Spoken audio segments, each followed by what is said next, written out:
All right. Jim? Polly, you have no more excuses for not to join a Voces group. You know, I was thinking about that before, just before I got on, and I thought, would any of us have ever imagined have a meeting with this many people in our own homes with no one there? I mean, really, how bizarre is this? Rebecca! That's bizarre. Where is she? Hi. Oh, there's Rebecca. Hi, Rebecca. Hi, Virginia. Hi. How are you? Rebecca. Hi, Nancy. Good. Oh my gosh. My gosh. Hi. Great to see everybody. We'll wait about 5 more minutes. Yeah. I have a question. Can I see all 28? Because I don't have 28. No, yeah. No, when you hover over to the right-hand side of your screen, you'll see that there's a little button that says page 1 of 2. So you just click on that and it'll shift over. Huh? I have a suggestion. I have a suggestion for everyone. If you would angle your screen down, it's hard to describe. You will, that way we won't see a lot of space in back above your head. Would that be me? Who said that? Me. Ollie. Yeah, it's hard to say what I'm. Can you see my hands? This is the computer screen right now. Yeah. If you're over here and if you'll angle it this way, it will even you up in the computer screen. Okay.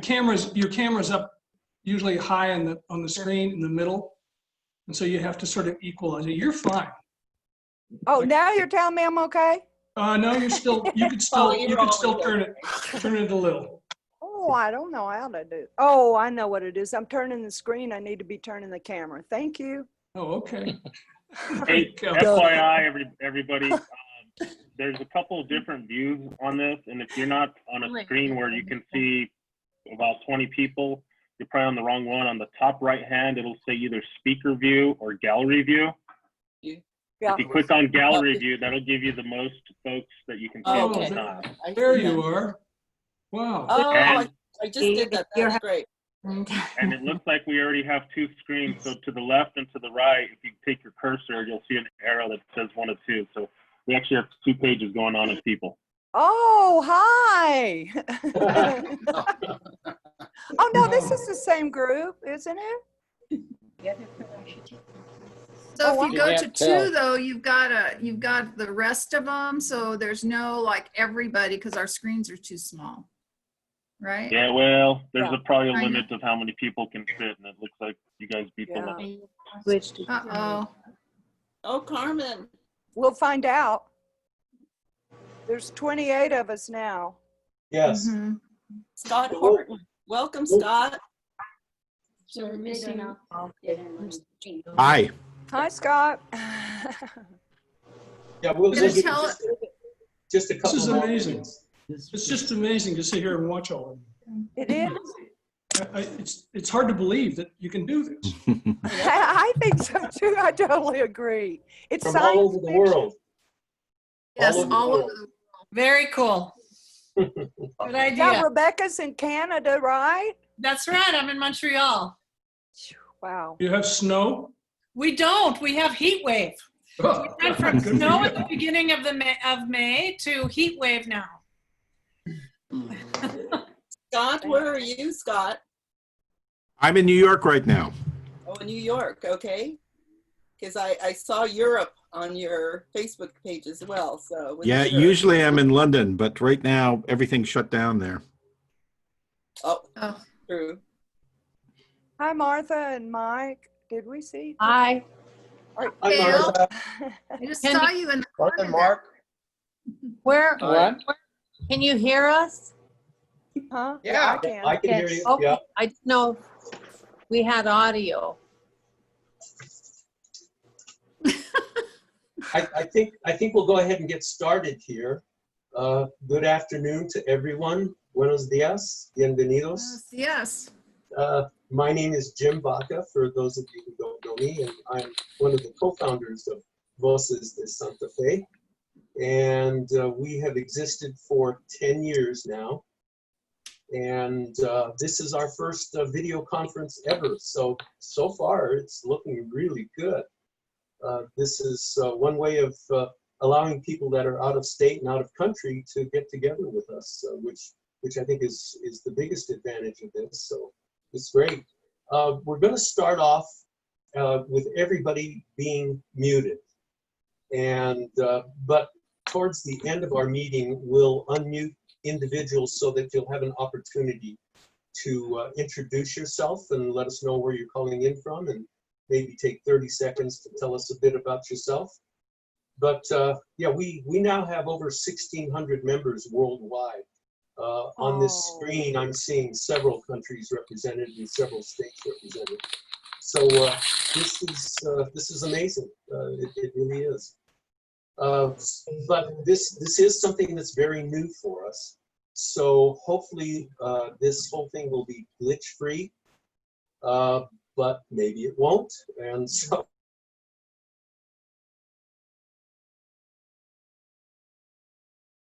now you've all, I think most of you have heard James kind of giving us some hints on how to make this Zoom thing go very smoothly. James, can you jump in and give us a short tutorial here?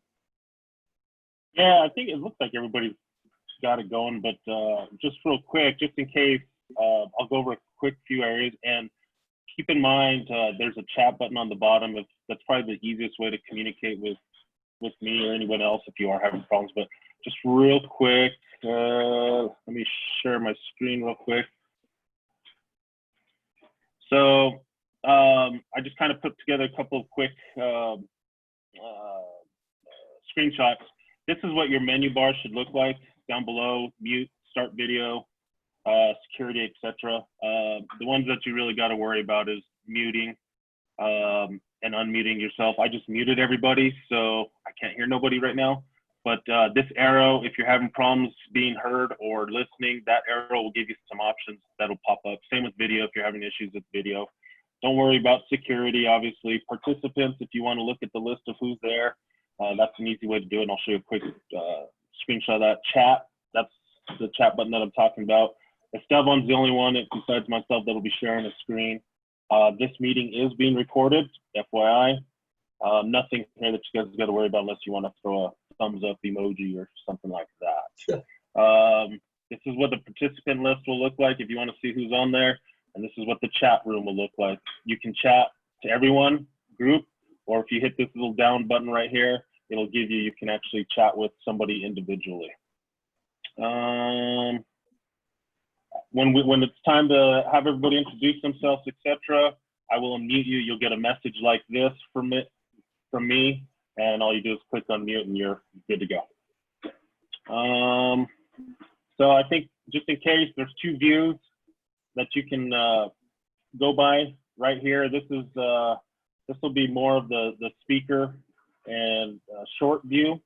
These will give you different options of how to see that, shrink, max, all that good stuff. But if you actually click on gallery view, which is where I suggest you be, then you'll go to a view which most people seem to have right now, which will have everybody, probably 2 pages worth of people that you can see.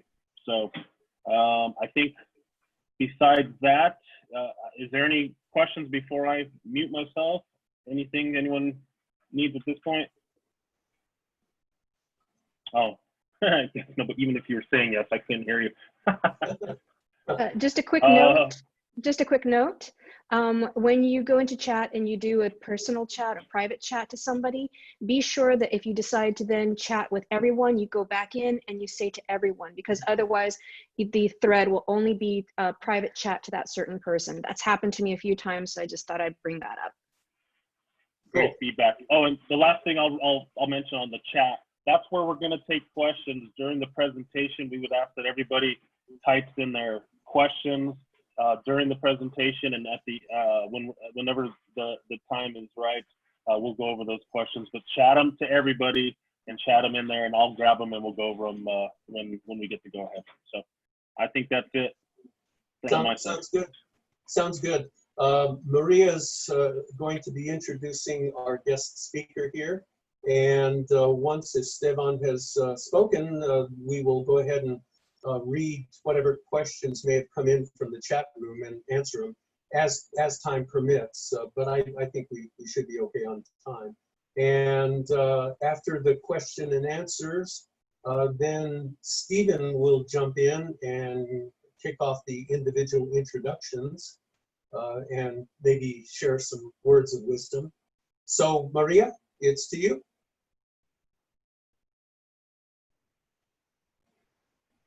Unmute, Maria.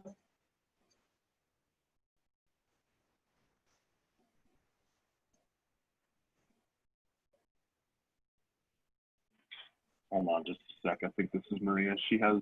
I just unmuted myself. Can you hear me? Yeah, there you go. Yeah. Sorry Okay, about that. we're good. Oh, okay. I have some notes over here to my right, so if you see my eyes go in this direction, that's why. I'm so proud to introduce our guest speaker today, Dr. Estevan Rael-Galvez.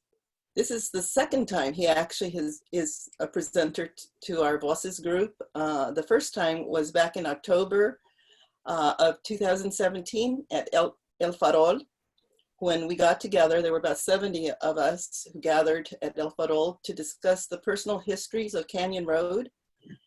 And we had 2 panel discussions, including 5 Santa Fe living treasures by coincidence, all who grew up on Canyon Road, and also Virginia V. Hill and her 91-year-old cousin Ed V. Hill, who spoke of their family histories on Canyon Road before the 1960s, when Canyon Road eventually transformed into the art community that we know today. Estevan spoke then at that gathering about the gentrification of our old neighborhoods and the importance of preserving our history and our family stories. You probably read Estevan's background when we did our initial postings on Voces, so you know his incredible his history as a historian. And let me see here. But I think that the one way that he would describe himself, first of all, is that he was raised the son of a sheep herder from Costilla and Cuesta in Norte New Mexico. Estevan was raised by devoted parents and a community which nurtured him to value the land and those who toiled in it. I recently saw a PBS Colores on YouTube, where Estevan was being interviewed, and he was asked, "What is the job of a historian?"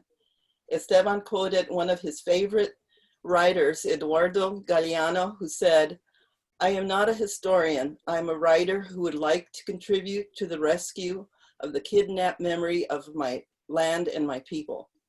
Estevan says, "I think that is the job of the historian, to recover the stories and journal the connection between the past and the present." Estevan? Thank you so much, Maria. Well, I'm so honored to be with you all here. I'm going to start sharing my screen, if it's okay. I love seeing these everyone's face. First of all, I'm just going to take that in for a moment. This is what community looks like, I suppose, in 2020. Doing our very best. I love seeing Anita's smiling face there. So I'm going to try and hopefully I can do this. I did it. Can you all see? Yes, perfect. Pupu Ave, buenas tardes, good afternoon. I'm so deeply honored to be here with you. I'm truly honored that Maria and James, Stephen, Jim asked me to be with you here today. It's I particularly as we convene Voces en Casa, sheltered, safe, and secure. I would like to dedicate this moment, however, to those without shelter, who do not feel safe, and whose lives have passed, some because of the pandemic, some because of age and despair, and others because of the systemic realities where the very life force and breath is taken from them. No doubt we are living in such an interesting historical present where we are being called to think carefully about how we encounter one another, cautiously, thoughtfully, where the impact of what is happening now is not only local. Oops, I'm trying to shift my screen here, and there we go. Where not only local, but truly it's global, and does not regard political boundaries on a map. And though rich and poor will fare differently, we are being called to reimagine nations and think more about individual persons. It's easy to think of individual persons as we see our screens here and the beauty of our homes. I like to just take in the backgrounds, whether it's a forest as Maria has behind her or images that each of you have chosen in individual artifacts. We're asked to think about those that live down the block or wherever people are in the world, a mother grieving a son. This opportunity calls for a creative reimagining for sure. Maria said this, but before I share some thoughts over the next 15 minutes or so, I meant to start my timer here. Let me begin as I learned early in life to do, acknowledging the ground upon which we stand, recognizing the indigenous people, particularly the Tewa and the Tano people of this place. And because we are not static museum pieces, equally important is to acknowledge that we are a people whose identity, whose place here is equally layered by the convergence of people over time, the convergence of different places. And today we touch this ground wherever we are and acknowledge the sovereignty of those layers, the breath of our ancestors. I usually like to introduce myself in a way that I was taught early in life to do. But I don't want to take too much time, but I want to just say that I've had the privilege of study and serving in many capacities, local and national, but my core values come from my core values have shaped my hunger for memory and my thirst for justice. By a teacher who taught 40 years in Cuesta, and by a borreguero. Yes, it's true. I'm raised by a sheep herder and a rancher and a farmer who is here. They're both 90. They're both safe. I'm trying my very best to keep them as safe as possible. But they taught me my core values, but including my grandmother, who taught me from a very young age to draw deeper from the wells of history and memory, even from the broken histories, the absent histories, the invisible, the silent histories, mine and those that I would encounter along the way, to take those stories, center them, and to raise them up. Centered in this context, I often say that at least 3 threads can be found woven into the fabric of my professional work. What I refer to as my core 3, my 3 C's, pulling back the layers and raising consciousness, illuminating and inspiring creativity, and finding and fostering a sense of community. I've had the privilege of doing this work as a state historian. Some of you may remember the digital history project that I established back then, trying to address issues of access. Not everyone has the ability to come into an archive. So I created this. It's no longer up, but I'm pretty proud of it in terms of the different layers and ways in which I was able to curate culture in a very different way. And then my work, obviously, at the National Hispanic Cultural Center. I used to say when I was a state historian that I was always a historian in search of a stage. And then I found many stages at the National Hispanic Cultural Center. And it reflected, all my work there also reflected my core way of being. I'm actually trained as an anthropologist and a historian, interdisciplinary scholar, but I learned from a very early age that there are more than one way to tell a story. There's more than one way to tell a story. We have to lean in and listen to them. And so I value that.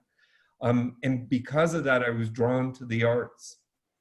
And then, of course, I took my work to Washington, D.C., where I was based, but I essentially was in charge of historic sites and a portfolio of historic sites from coast to coast.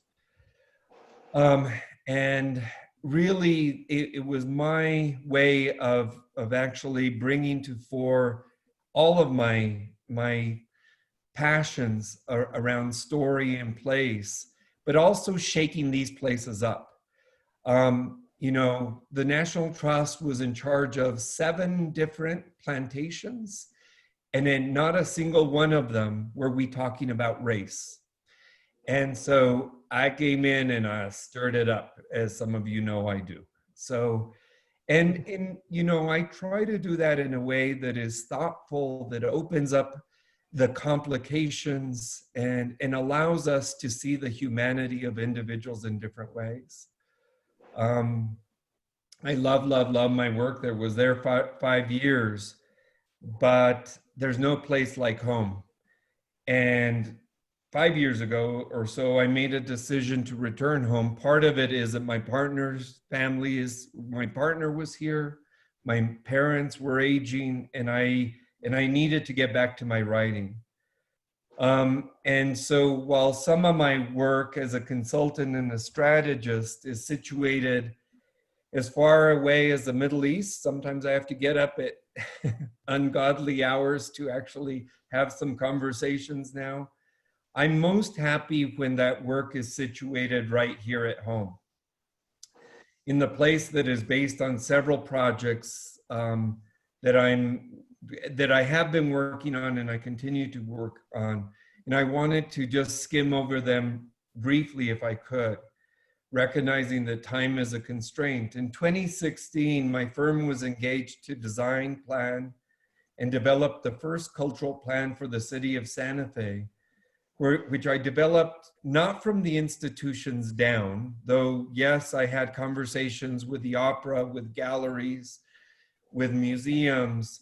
I was most interested and most engaged. This is where I applied my work as a cultural anthropologist, working with thousands of residents, engaging them on buses. It's the first time I had jumped on a bus in the city of Santa Fe, walking into every single bakery. And I think I cut my hair in every single barbershop, because I think of barbershops as places where stories gather. I'm longing for barbershops right now, though.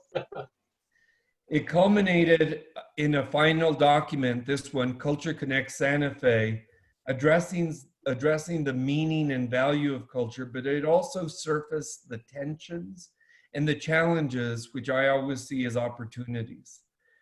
That project was never meant to be an end, but instead an opening, and has led to several initiatives in Santa Fe and New Mexico. This one, Maria mentioned that I was working at the time on, McCune approached me and they said, we know that you want to go deeper. What 2 projects do you want to go deeper in? And I like to joke around that I like the light subjects. So let's get into gentrification and historic trauma. So this is part of the work that I was doing with Chainbreaker Collective, which actually works to empower the least empowered in our city, in our community. And places, I love this image because it represents another of my core values, which is equity. I love the images of the individuals who are sharing core values at the right.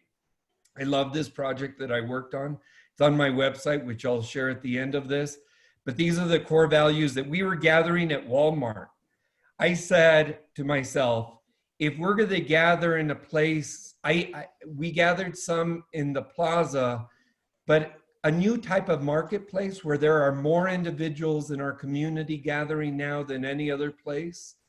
I tried to think of what that place was, and I ended up with Walmart.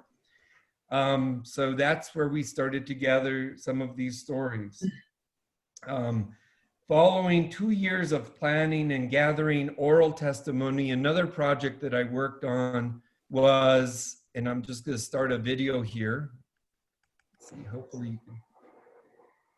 It was called Presente, which included conversations and performances in schools. And finally, it opened up on the stage of the Lenzik with carefully woven production, which included video testimonies and voices and movements of a community ensemble, stories that revealed the painful realities of displacement that have taken place across time and space, and that continue to exist in this city, in this place that I call a vulnerable querencia.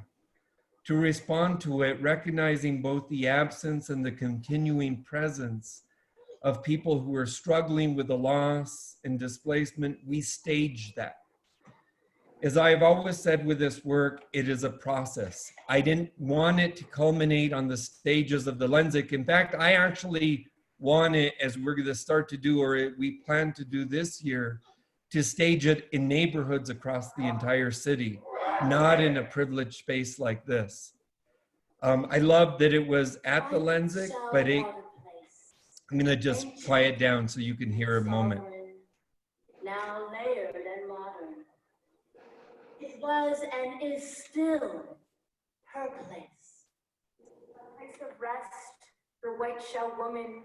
She journeys across the ocean, but turns back when she remembers her children. What were you seeking when you left? What were you seeking when you arrived? Perhaps you seek the same things. Teresa Cabaldon Rios. Coltrane, Timothy.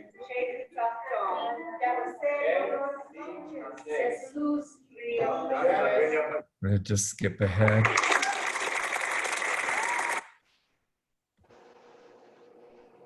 Oops, I'm trying to. The next project that I worked on was, so when McCune approached me, I said, we need to start addressing these issues in our community around historic trauma. And I started a project of truth and reconciliation. I actually talked to 10 different reconciliation projects globally, from South Africa, South America, Greensboro, North Carolina. I was trying to learn how other communities had dealt with these difficult issues. It led to a lot of different issues that I was working on, of course. But one, it culminated with an exhibit that we did when I was invited to curate at IAIA Mokna. I gathered, let's see, I think 7 Hispano artists, Indo-Hispano artists, and 7 Native American tribal artists, and it culminated in this project that we called Reconciliation, including a healing garden that we grew right outside the gallery for the first time. Really proud of this. It was really beautiful. I hope that you all saw it. It was up for almost a year. Finally, let me share another project that I've continued to work on for a couple of years, which is called the Manitos Digital History Project, Community Memory Project, rather. The objective of that project is to recover and revitalize cultural heritage, ultimately culminating in the creation of community-based archives and an online museum collection. I've had the privilege of working in archives for many, many, many years in different capacities. But I love this project because it forced someone like me to test my assumptions, to actually work with rural communities in northern New Mexico, southern Colorado, and began asking, what is important to you? What are the issues? What do you value most? And it's allowed us to actually look in our homes at objects and see how those in many ways reflect more about who we are than the museums possibly could. I still love museums, but I think it's a balanced approach. And it's allowed us to actually start to develop creatively new icons that reveal who we are. So these are 4 of them. Some of you must have read, I've shared a lot about this project on Voces, about the abuelos, about the curandera, mayordomo, maestro. So this project is really great. I'll share the website at the very end. Finally, the thing I wish I was only working on, as much as I love these other projects, is something I've worked on for, I want to say at least 20 years professionally, but I was raised on stories about slavery. I usually do Zoom with the background right behind me, but I'll share that on Voces soon. I was hesitant to share these PBS series that I did because it just felt too focused on me, but I'll share it nonetheless because it's actually about other people. It's about people like this in front of you. I completed my dissertation on Native American slavery way too long ago, about 20 years ago. I have returned home in part to pick up this project again and finish the book.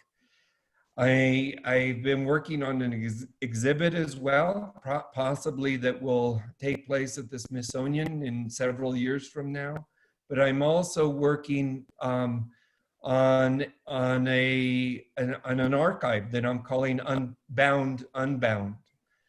And it'll list the thousands of individuals who were impacted, who experienced these captivities, and who passed that legacy on to individuals like myself. And I'm going to name each one and identify documents in that, and it'll be a major project. And I want to thank Priscilla, who is online today, because she's one of the volunteers who's helping me rearrange and extract some of that information. And if anyone else wants to volunteer on this, this is a major, major project as well. So let me end by thanking you, but also with a nod towards one of my favorite metaphors for my work and for Santa Fe, and maybe even for the moment that we're living in, and that's the metaphor of a grove of aspen trees, which offer, I think, a way of thinking not only about identity, but 3 key concepts: roots, resilience, and radiance.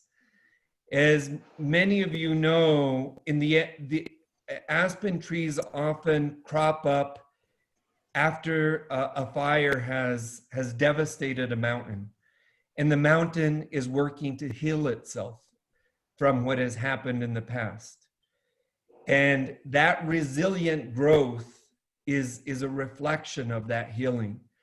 As those of you who know about aspen trees, like the ones that are above us in our Santa Fe Basin, it's one root system. They're all interconnected. It's like this Voces community. It's one root system. We're all tangled together beautifully, complicated. And then there's the quaking leaves, which reveals the radiance, of course, and then the resilience is part of what the whole thing is all about. I'm open to questions. I've shared in brief each of these things.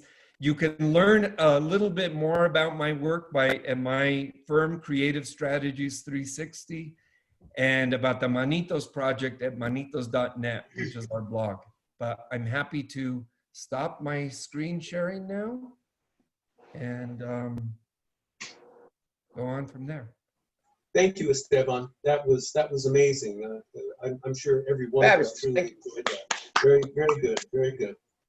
So James, can you read off any questions that may have come in? Yeah, there was just a couple. There was a part where you talked about the 3 C's, creativity and community. What was the third one?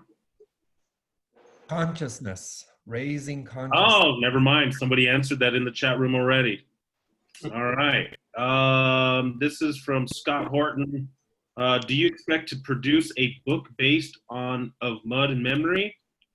Is there a physical repository for the oral histories you have taken?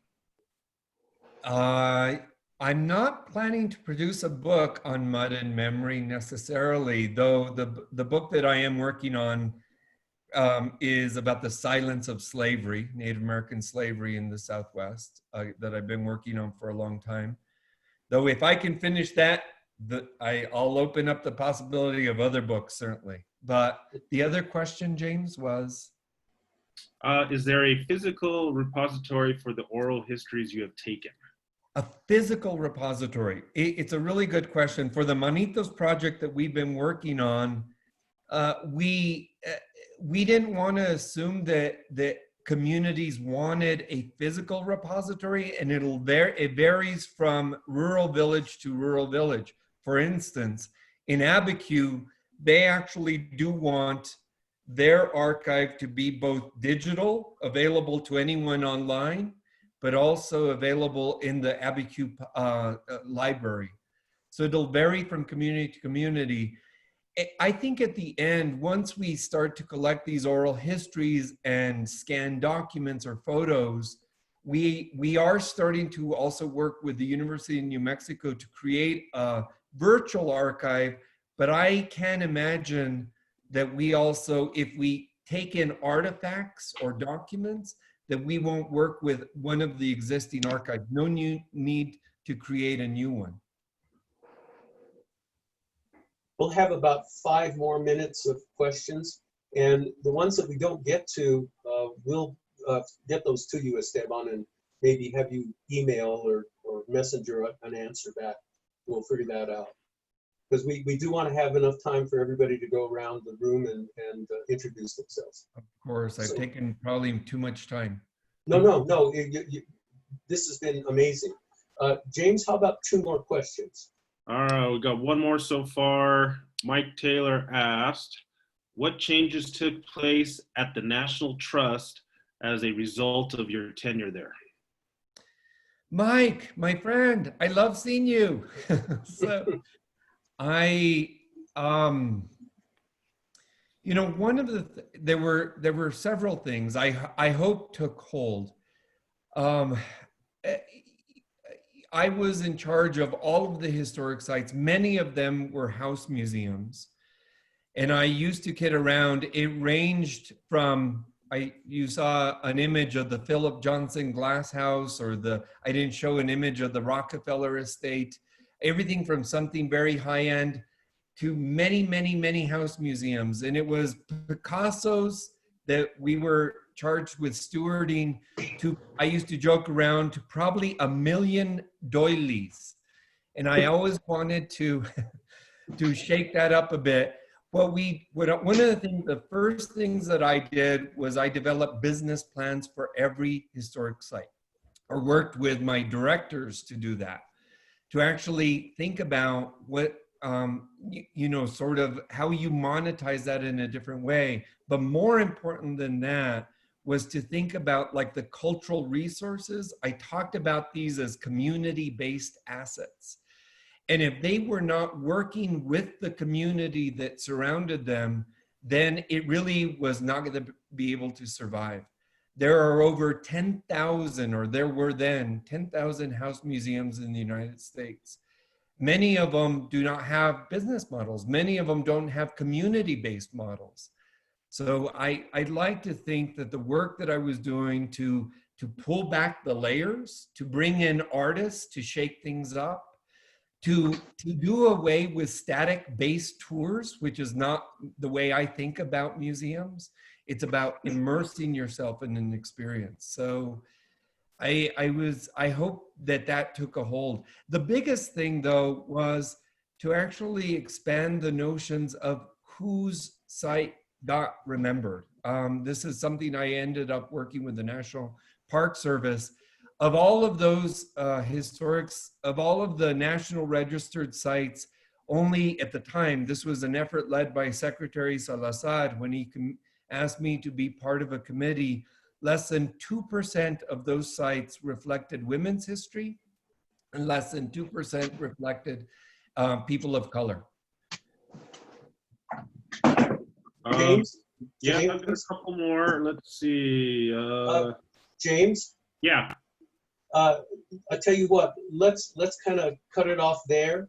And can you somehow capture all of the questions and send them to me?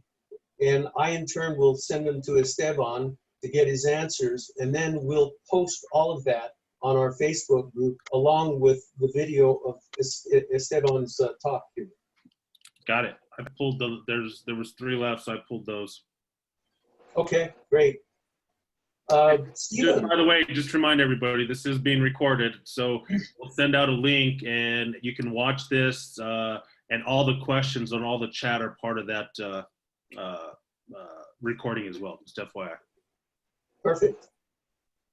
Stephen, you want to kick off our introductions?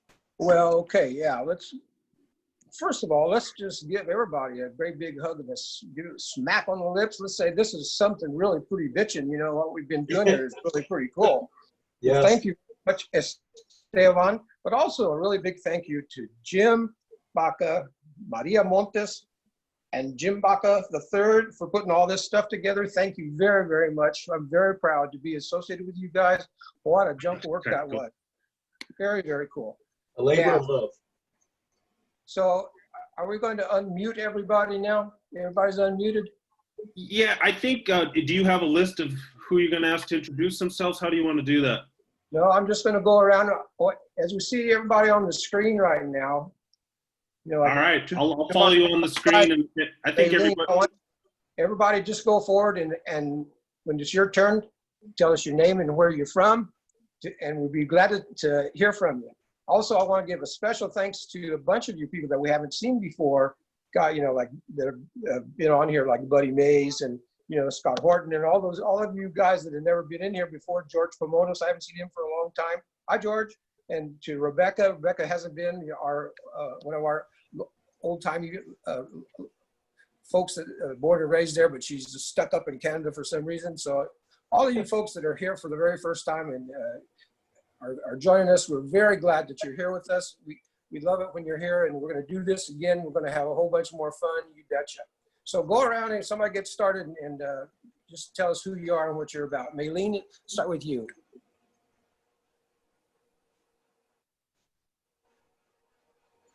Maylene, are you unmuted? She's unmuted. I'm on my way to unmute myself. It took a little while.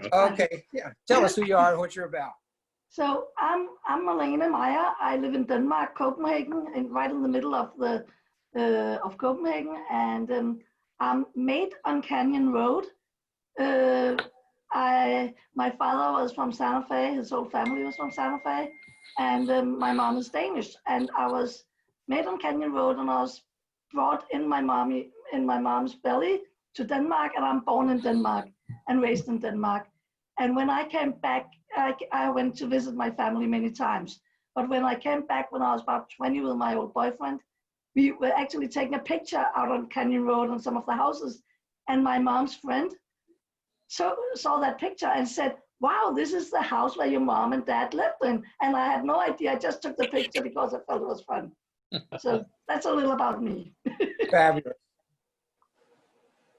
Who wants to go next? Well, it looks like I'm next in line. Mike Taylor. I live here in La Cienega, just outside Santa Fe. I've been here living in Cienega for the last 35 years with my wife, Gail. But I'm originally from southern New Mexico, a little place called Mesilla next to Las Cruces, close to the borderlands down there. So I've been going back and forth. My father's still with us, so I keep going down there to help with his care. And I just wanted to thank Esteban and Voces for this wonderful opportunity to hear these good words today. Great, Mike. Somebody next. I'll go. Dale Zan, I'm glad to see Mike Taylor here. We forgot the Romero part of his name, which is up there from Romeroville. So to add that, Mike was actually a boss of mine at one time. And what's behind me is the project that I've been working on for 2 years now, is the De La Peña Applegate house on 831 El Caminito. And I just sent Mike a note that says, I need to talk to you about the mud plaster because it's continuously had mud plaster. But I appreciate Estevan's words, because as an historic architect, I do very similar things where you're unpeeling the layers, and I just love to get it stripped down and say, who did this and who might have done that? And so the oral histories go back a ways, and then I found out some things just recently. The guy that was the cowboy writer that wrote Shane and then made that into a movie and stuff like that, he lived and wrote a couple of his books in here. But slowly the history unpeels itself. And so that's kind of what I do with architecture and historic houses. And it's always, you want to be alone with the house sometimes because you feel like the voices are in there trying to get out and speak to you. I'll go next because I'm an enjaradora and I relate to what you're saying, Gail. I'm a Tauseña. I grew up on Taos Plaza. I'm an enjaradora. I've worked on lots of old buildings in my 25 years as a licensed construction enjaradora, and I'm a painter and a writer. Welcome. Awesome. Somebody next. Yes. All right, we'll take it. I'm Ron Ortiz Dinkle, and this is Nancy Cook. And well, I'm originally from Santa Fe, but we're living in Cuenca, Ecuador. So I think we may be the farthest away right now today. But it's wonderful getting a chance to see all of you, yeah, especially my sister down on the bottom. Hi, Judy. Really cool. And former co-worker, Priscilla. Nice to see you. Very cool. And of course, everybody else gets a virtual hug from Nancy and me. We're delighted to be with you and look forward to having many more of these sessions. Very good. So I'll go next. I'll go next. Ron. I'm Priscilla Shannon Gutierrez, and I am a retired educator. I retired from the School for the Deaf just over a year ago. I am also a writer. I write for the Santa Fe Trail Association and erstwhile historian. I like playing detective and, again, peeling back the layers. Very interested in Taos history. Did a bio on Carlos Bovia. Would love to chat with Anita a little bit about some of the work that she's done, and really enjoying the work with Estevan. I'm very grateful that I kind of stumbled into it and learning a lot about things I did not know about the history. So anyway, delighted to be here, first timer, and I look forward to future sessions. So that's it. Welcome. Welcome. Welcome. Thank you. I'm a newbie, so I'll take it next. Do I have to do anything? There we are. My name is Buddy Mays. I'm new to the site. Thank you, Maria, for inviting me. I'm a photographer, a writer. I was originally from Santa Fe, born in Santa Fe. Lived there about half of my adult life, and now I live in Bend, Oregon. Bend is the Santa Fe of Oregon, basically. It's in the mountains. It's a ski resort. It's got a lot of people that it shouldn't have, but the town just blew up just like Santa Fe did, which is why we had to leave there. And Bend is the same way, but it's a gorgeous. And hi, all. Hello. Welcome. Love your. Hi, everyone. Welcome. I just wanted to send Kathy Capron Tully, and I was raised in Pewaukee. Went to Colorado, raised my family, lived up there many, many years in Evergreen. Loved it, but as you all know, New Mexico never leaves you. So when I had the opportunity it's been almost 2 years, I came back. So I'm back a mile from my childhood home, living in Milwaukee, and not too far from Stephen's old digs in Espanola. So I'm right between Santa Fe and Espanola and loving it. And I'm home and it's wonderful. And I can't believe it's 10 years since our first luncheon up the road at Mayo. Very cool. So Welcome home. Very much, Nancy. Welcome home. Yeah. Yeah. And I just saw that they're opening, Maria. She's opening full. Yeah, and so that's all good. Things are coming back to life kind of slowly here, but it's good to see everybody. Good to see you, Kathy. I'm Good. trying to get on, but oh, there I am. Hello. There you are. Hi, Polly. You Hi, can. Polly. There I am. I'm not good at this. I'm from you don't want to know where, but my first year in Santa Fe was 1952. So okay, I earned it. And I lived in Santa Fe as a painter, an artist, until I had to move because it got too expensive and too big. But guess what? I live in Albuquerque, so I can go eat anytime I want to.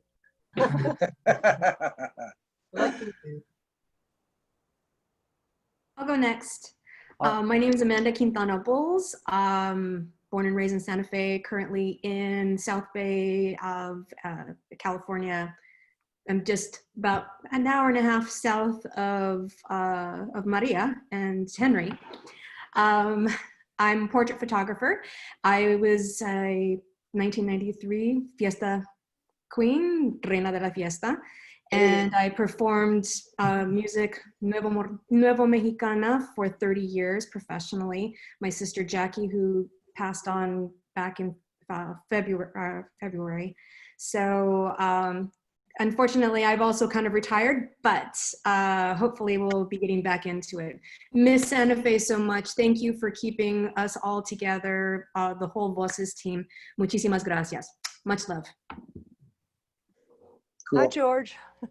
Hey, my name is Luis Lorenzo. I'm coming in from Barcelona, Spain.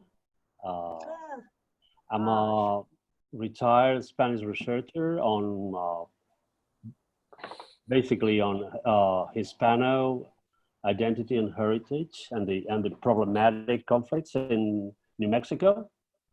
And I'm using this as a tool and as a following thread to keep my connection, my emotional connection with you, Norteños.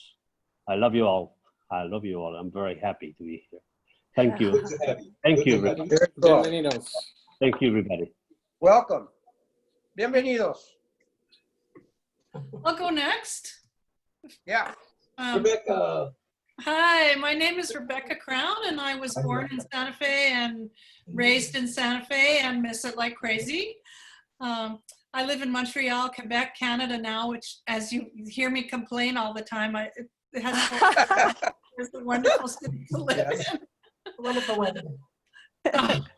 It's crazy, but we had snow and a heat and 98-degree weather this month. The hell were you? May.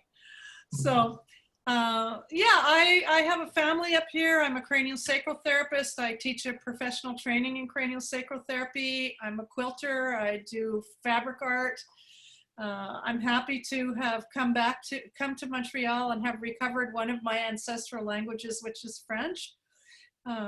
And I love this group for keeping me connected to my homeland. I haven't been able to travel as much as I would like recently. So I'm so grateful to all of you. It's, growing, no one here can understand me because no one has a clue what it's like growing up in Santa Fe in the 50s. It was a special, special time. And you guys are all special to me because you keep me connected with that. So thank you. Merci. Good to see you. Great to see you all. Yeah, really cool. I'll jump in after Rebecca since we went to school together. I'm Julie Campbell, and hello from Richmond, Virginia. I've lived in Virginia for 25 years now, but I grew up in Santa Fe from 1959 to 1973. I'm a proud alumna of Garcia Street Club. And I've retired from a long career in communications and historical editing. And right now I'm writing a memoir about growing up in Santa Fe. So this group helps. Awesome. This group keeps me connected to Santa Fe. I visit as often as I can. Obviously, that's not happening anytime soon. But I just love staying connected and be connected with Rebecca. And I knew Kathy's sister back in the day, and I've gotten to know Maria. So it's a pleasure. And thank you so much for keeping us all together with Santa Fe. I appreciate it. Cool. Very cool. I guess Hi, I Judy. can go next. Hi, Judy Dinkle Brito Hasped. I have to thank everybody for giving us a chance for me to say hi to my brother and my sister-in-law face to face, because I'm doing this kicking and screaming. I never get on the screen. But again, thank you. And the program was so interesting and so many connections. And I have to make a quick hello to Amanda because she was my student. And so I have to say hi. And sitting with me today is my daughter, Anne. Hello. My goddaughter. Cool. Good seeing you. And Scott. out of screenshot, out of screenshot is my husband, Jack Hasted. And so he's been in on this also. Hey, Jack. Hey, Jack. They're saying hi to you. We miss you. I have to go, you guys. No. Bye, Polly. Bye, Polly. Bye. Oh, Bye, you Polly. know, I'm hugging you, kissing you. Let's do this again, please. Let's do this again. Yes, we will. Nice. Okay. Adios. Ciao. Hey, Virginia. Who's She's next? muted. George. George. Virginia. Virginia's muted. The dog. The dog. He's muted. George. George is muted too. Can't hear you, George. You're muted up, George. There we go. Is that better? There you go. Hey. Now we'll never stop it. I was born and raised in Santa Fe. My father owned the restaurant on the south side of the plaza from 1932 to 1954. I worked in that restaurant from the time I was 12 years old. So I got to know downtown Santa Fe in those years. I graduated from Santa Fe High in 1950. I went on and pursued a career in research chemistry. I worked in research facilities in Denver, Colorado Springs, New York, and ended up the last few years, about 30 years actually, in a research facility on the campus of North Dakota State University in Fargo, North Dakota. My wife and I now live in Bismarck, North Dakota with our oldest son and his family. And I really grew up with Hispanic culture in Santa Fe. My parents were both immigrants from Greece. And so English was my second language.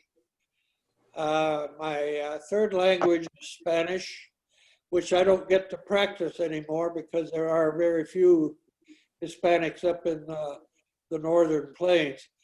I was welcome in many Hispanic homes in those years. And I have a very deep appreciation for the Hispanic culture. In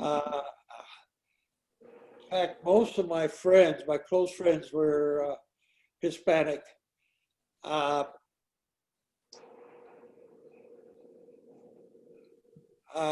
love to get back to Santa Fe, but that's not what's going to happen in my life this time. So I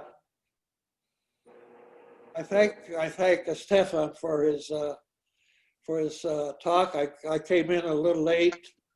I had lost I guess the connection there. Anyway, it's nice to see all of you in person. I really appreciate Dale Zinn's. He and I are kind of at an intersection between the old school and the younger school. He's a good friend of Ike. Ike was a very close friend of our family, his family and our family. I taught Ike his first lesson in tennis. And so he's talking about Ike Kalengas, by the way. That's funny, yeah. Right. And Kalengas taught me. Yeah. And he taught you also, huh? Yeah. Good to see you, George. I think I've rattled on long enough here. That was the Mayflower Hotel. You look great. Good to see you, George. George is also a great artist with colored pencils. Yes. Yeah. Yeah, I took that up after I retired from chemistry. Chemistry was my first. You make your own pencils? Who's next? Who else? Martha. Hi. Oh, Martha, hi. Hi, Martha. Martha and Mark. Yeah, I'm Mark, fortunate husband of Martha. Yes, you're right. You're right about that. Born and raised in Santa Fe and raised mostly on Canyon Road, close to Virginia V. Hill. And also I spent some time on San Acacio Street, Garcia Street, but mainly on Canyon Road. And I was a school teacher here in Santa Fe at Santa Fe High. I also taught in Pecos for a while. But since then, I've just been dabbling in, we built our own home, dabbling in woodwork and metalwork and art of various mediums. But at any rate, I'll let Martha take the floor. Hi, it's good to see everybody. I'm Martha Vados Ewing. I am retired from my state government position in human resources, a manager there. And I took on artwork and got into straw applique and juried into Spanish market. Thank you, Luis. And have been totally immersed in doing my artwork as a prayer. And I'll end my introduction by saying, I pray every day for everyone for their safety. Thank you. We have Good to see you. Thank you. Very good. I'll go ahead and go next. Mark, first of all, thank you, Estevan, if you're still there, and Maria, James, and Stephen for bringing us together. What a delight it is to see everyone. My goodness, no connection would remain if it weren't for all the efforts of Voces. So I'm pretty excited to be a part of this, even just to see everyone's faces. You know, Martha, I can't follow, I mean, I pray as well too, and I light candles. And I just, it's a blanket prayer. And I'm looking forward to when we can all get together and celebrate our anniversary for Voces. I miss yeah. Just for those of you who aren't from Santa Fe, if you ever do come to Santa Fe and receive a citation, traffic, or a DUI, I am the judge that you're going to come and see. And I remain doing that, and I will for probably about 3 more years. So hello, everyone. Thanks, Virginia. Good to see you. Nice seeing you. Anybody else? I just want to, you already know enough about me, but this is more of an explanation that I feel like I miss a lot of things on our Voces page nowadays, even though you see me posting, but our grandbabies are living with us. They came out about 2 months ago from Brooklyn, escaping New York, as you can understand why. Yeah. And so they've been living here with us. Caspian is 4 and Ilona is 2. And so I'm busy Grammy. And often when I'm posting, one of them is on my lap. And so I see a lot of amazing conversations going on between our Voces folks, and I want to jump in sometimes and I don't just have the time to do it. So I just really appreciate everybody and your contributions, the amazing photographers that we have in our group who post their wonderful photos, and our artist friends who I just love, all our artists, and our historians, of course. So just an explanation, not so much a description about myself, but just enjoy those grandbabies. Yeah, more grandbaby pictures. Keep them coming. We Yes, love I love them. Yours too, Rebecca. Diane, there she is. Yes. Okay, here I go. Just real brief, my name is Diane Torres Velasquez, and I'm from Albuquerque. And so I love this group because I got to spend a couple of years living in Santa Fe and getting to know Maria's family very well. And I really get a lot from hearing the stories about Santa Fe in the 50s and 60s and all through the decades. You don't quite get the same thing here in Albuquerque, although, it's nice to look at our history here as well. So thank you all for sharing, and this was wonderful. Dr. Rael-Galvez, that was an incredible presentation. There's so much that you have done with your life. It's just amazing. I definitely am going to be looking into those websites and learning more. Thank you. Good to see you, Diane. Thank you. That's everybody. Is that everybody? I think so. Thank you, everybody. Thank you, everybody. How about Leslie Garcia? Be well and stay safe. And Leslie Garcia. Is that M-I-K-I? I'm seeing M-I-K-I. Is that Leslie? No, there's Leslie. Okay, there's Leslie. So there may be 2 people. I'm shy. My name is Leslie Garcia, born and raised in Santa Fe. My older sister, Reyes Aragon, was recently with me but snuck out. My older siblings were, especially her, part of the Santa Fe East Side, West Side, and she was quite the shaker-upper, and she still is. So I think it's kind of, we always tell her, you wonder why we're like that. So now in my current life, I'm doing that. Started off softly. I work with the foundation. So I work really hard to change perceptions and really help my community. And this is my first time, so thank all of you very much. Welcome. Thank you. Welcome. Very cool. Very good. I saw Virginia Castellano just signed in. Is she here? Virginia Castellano? I think she signed in late. Muted. And no camera. She's having problems. Just a quick comment here. You all received an invitation to this via email.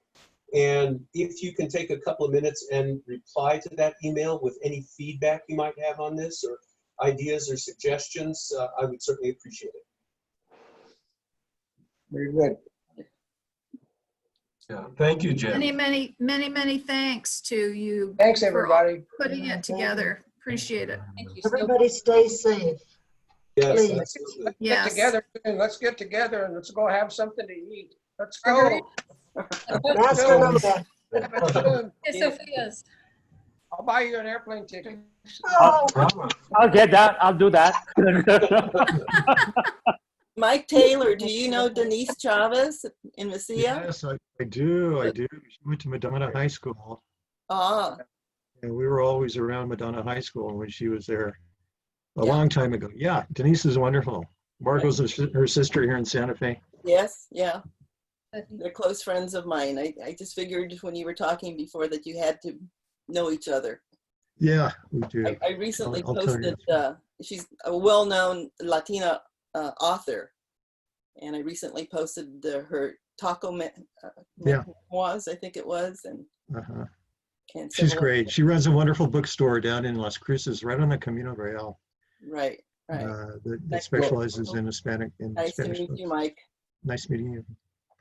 Just so everyone knows, we have a guest room. Anybody that wants to come and visit Cuenca, Ecuador, you're very welcome. Really? Thank you. Yay. Great. Come on down.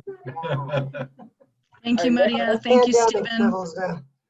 Thank you, James. I'm heading out. Bye. Everybody. Bye, Deanna. Bye-bye. Bye, everybody. Thanks, Nice seeing everyone. everybody. Stay Thank you. safe. Bye-bye, everybody. Bye-bye. Bye. Hey. Good to And see keep you. it up. Thank you all. Bye, Judy. Bye. Take care. Bye. Bye, Bye. Eddie. Bye, Ron. Nice to see you. Bye. We want to do this Bye, again. everybody. Yes, Bye. we will. Hugs for Jack, Judy. Bye. Will do. I'm looking forward to the next one. Great to see you, George. Yes, absolutely. George was there in the beginning of Voces.